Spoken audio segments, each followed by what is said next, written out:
Siema Eniu. Dobra, bez żartów. Cześć, na początku papierologia. Przyjechałem na łowisko.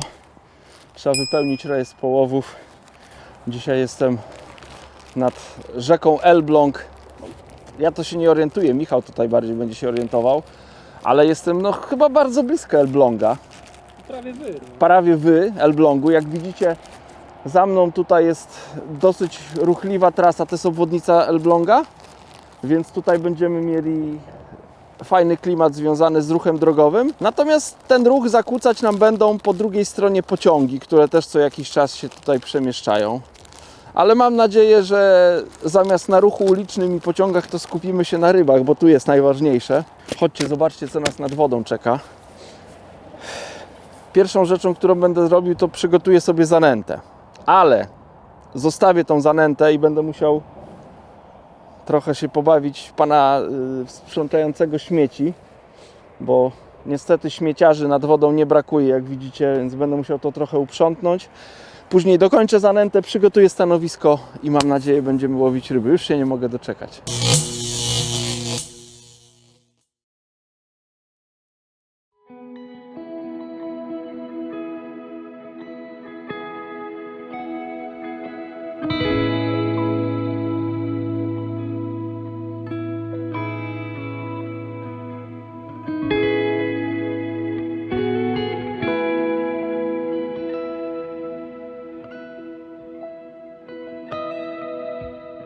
Woreczek i trzeba chyba najmniej przyjemny element dzisiejszego dnia wykonać.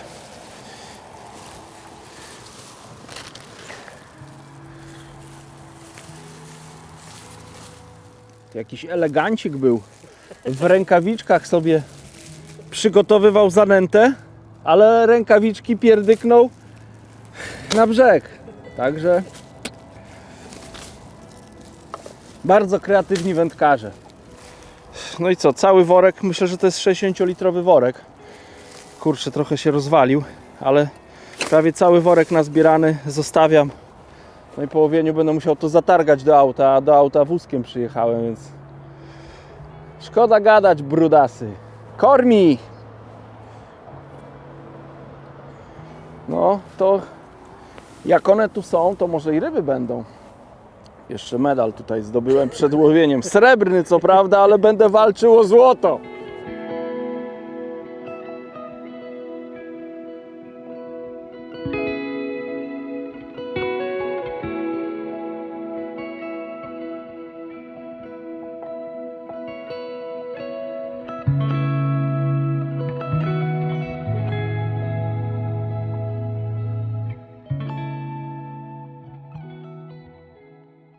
Wybrałem się dzisiaj na zimowe wędkowanie nad rzekę Elbląg w Elblągu pomiędzy dwoma mostami. Taki w sumie dosyć hałaśliwy odcinek, bo tutaj jest już 7, tutaj pociągi jeżdżą. Natomiast miejsce jest dosyć ładne, głęboka woda, ale nie było ryb. Ryb tutaj nie było, nie miałem żadnych brań, żadnych wskazań. Ani razu nie wyciągnąłem ugryzionej przynęty. Próbowałem tutaj w tej rynnie, próbowałem na wyjściu gdzieś tam dalej. Tak jakby ta woda była martwa. Ale nie chciałbym Was na filmie pozostawić tak bez niczego, bo jak rozumiem, filmy z rybami jakoś tam się bronią, no to dla mnie filmy bez ryb są niedopuszczalne, o ile nie ma w nich jakiegoś tam jakichś cennych informacji. Dlatego chciałbym Wam przekazać 3 takie triki, które można zastosować łowiąc federem w rzece, nie tylko zimą. Pierwszy trik to jest gruntowanie łowiska. Na nowym łowisku, gdy chcę poznać strukturę dna i to, jak to dno się układa, gdzie jest głębiej, gdzie jest płycej, gdzie jest twardsze, gdzie jest miększe dno, wykorzystuję wędzisko, którym łowię i wykorzystuję ciężarek. Akurat tutaj rzeka jest o niewielkim uciągu, więc wystarczy ciężarek 30-gramowy. Zdaję sobie, taki ciężarek też wystarcza na wodach stojących, ale zdaję sobie sprawę, że gdzieś tam w rzekach o szybszym uciągu trzeba by było zastosować dużo większy ciężarek. No ale na przykładzie tej rzeki może opowiem.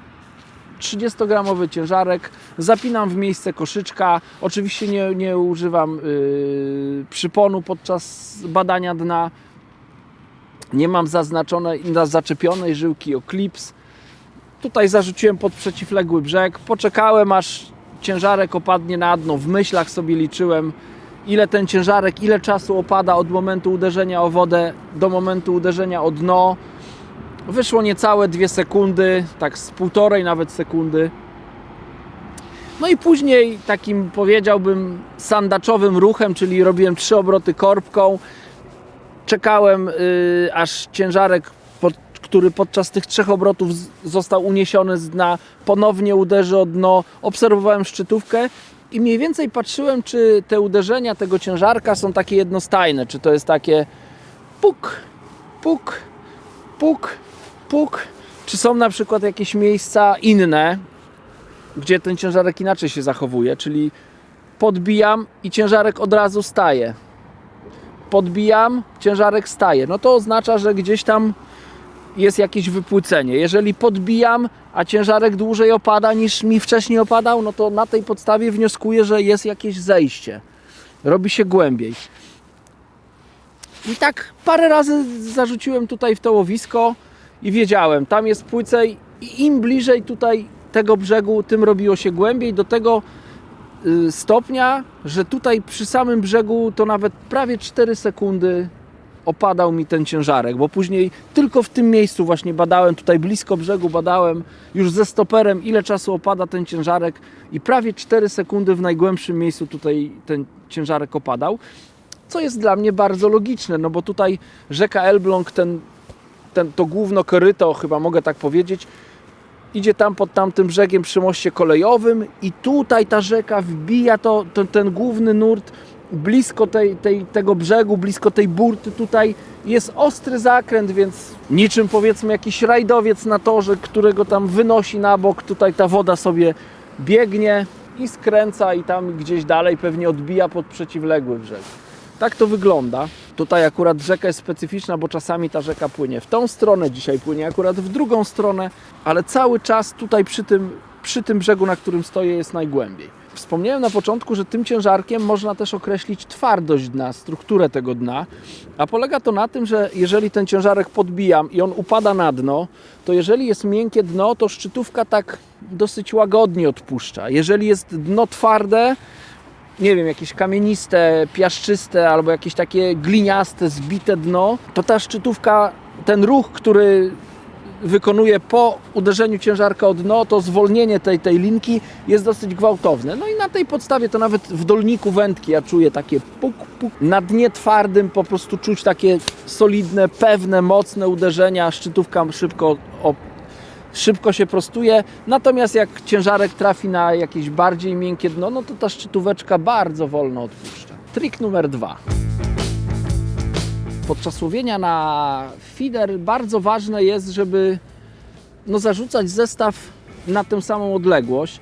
Dlatego ja zawsze jak łowię na feeder czy na method feeder, no to stosuję żyłkę, zaczepiam o klips, dzięki czemu za każdym razem zarzucam na tę samą odległość. Ale biorę też pod uwagę to, że w czasie wędkowania różne rzeczy mogą się stać zestawem. Może się ten zestaw splątać, można go urwać, nie wiem, weźmie duża ryba, trzeba będzie tą żyłkę z klipsa czy plecionkę z klipsa odpiąć, żeby ryby nie stracić. Dlatego prawie na każdych rybach odmierzam sobie, jak już ustalę miejsce łowienia, to odmierzam sobie to miejsce na kijkach. Dzięki temu zapamiętuję później tą odległość, dzięki temu jak coś się wydarzy podczas łowienia, coś nieoczekiwanego, będę musiał z tego klipsa zdjąć, czy urwę zestaw, to żeby z powrotem wrócić w to samo miejsce, no to wtedy dzięki temu, że zapamiętałem odległość na kijkach, mogę spokojnie z powrotem na tych kijkach odmierzyć odległość łowienia. Ale można też odległość łowienia odmierzać bez wykorzystania kijków. Jest to wygodne, nieraz się zdarzy, że tych kijków, nie wiem, nie weźmiemy ze sobą, czy musimy jakoś ograniczyć sprzęt, który zabieramy nad wodę, dlatego nie mamy kijków do odmierzania.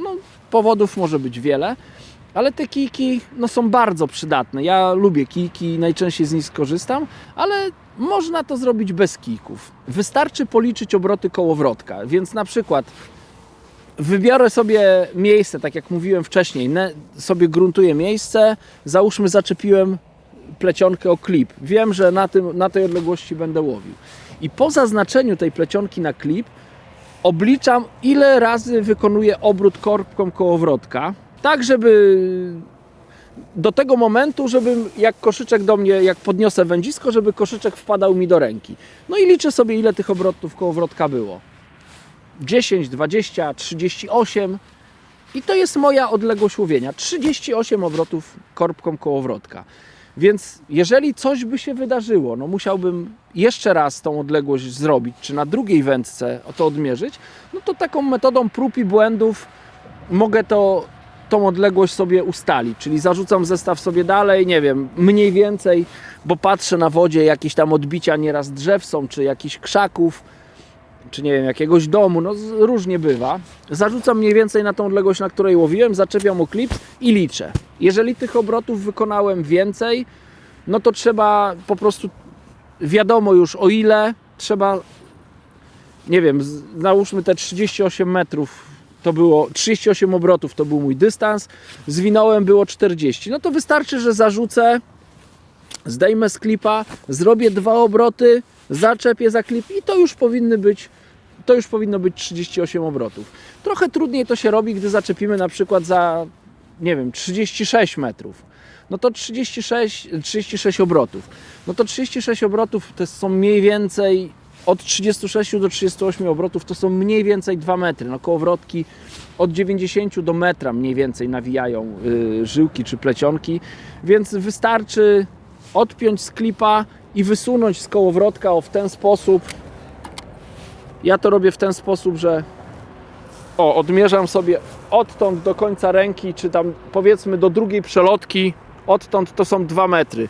Czyli odmierzę 1 metr dalej, 2 metr dalej, zaczepię o klip i później sprawdzę oczywiście, czy to już wyjdzie mi te 38, te przykładowe 38 metrów. I w ten sposób ustalam sobie tę samą odległość łowienia na przykład na kilku wędkach lub gdy coś się wydarzy podczas wędkowania. Trik numer 3. Jak dobrać masę koszyczka podczas łowienia w rzece? Według mnie wybór odpowiedniego koszyczka o odpowiedniej masie jest niezwykle istotny. Ja staram się dobrać najczęściej staram się wybrać taki koszyczek, który po zarzuceniu w miejsce łowienia opadnie na dno i na tym dnie będzie się znajdował. Nie będzie na tyle lekki, że będzie przenoszony czy tam przesuwany przez nurt. Dlatego zawsze przed wędkowaniem staram się dobrać odpowiednią masę koszyczka. Niestety nie zawsze przez cały czas wędkowania ta masa jest odpowiednia, no bo zdarza się, że woda zaczyna szybciej płynąć, czy zaczyna wolniej płynąć, no wtedy trzeba tą masę odpowiednio dostosować, ale zawsze przed wędkowaniem sprawdzam, jaki najlżejszy koszyczek mogę zarzucić i postawić w nurcie, żeby ten nurt go nie przesuwał. A robię to w następujący sposób. No, mniej więcej wiem, jaka jest głębokość, mniej więcej wiem, jaka jest odległość łowienia, więc na tej podstawie tak próbuję ocenić, jaki koszyczek da radę. Załóżmy, wybiorę koszyczek, nie wiem, 50-gramowy. Zarzucam koszyczek 50-gramowy i obserwuję, co się dzieje ze szczytówką wędki. Jeżeli ta szczytówka wędki po zarzuceniu zaczyna robić takie ruchy, że się prostuje, nagina, no to mam jasny sygnał, że koszyczek jest przesunięty, chwila, żyłka się napina, wędka się wygina, po czym koszyczek znowu jest przesunięty, wtedy wędka nam odpuszcza, znowu prąd nagina żyłkę, no bo żyłka robi jakiś balon, znowu jak koszyczek skoczy, to szczytówka nam odbija. Koszyczek jest za lekki, ewidentnie jest za lekki. I co można zrobić, żeby ten koszyczek tam w tym nurcie stał? No, najbardziej oczywista odpowiedź, wybrać koszyczek cięższy, więc mogę sięgnąć po koszyczek 60-gramowy, ale mogę też sięgnąć po koszyczek, który ma jakieś kolce albo coś takiego, co będzie ten koszyczek lepiej utrzymywać na dnie. jeżeli wezmę koszyczek, nie wiem, 60-gramowy, zarzucę i ten koszyczek stoi, no to jest ok.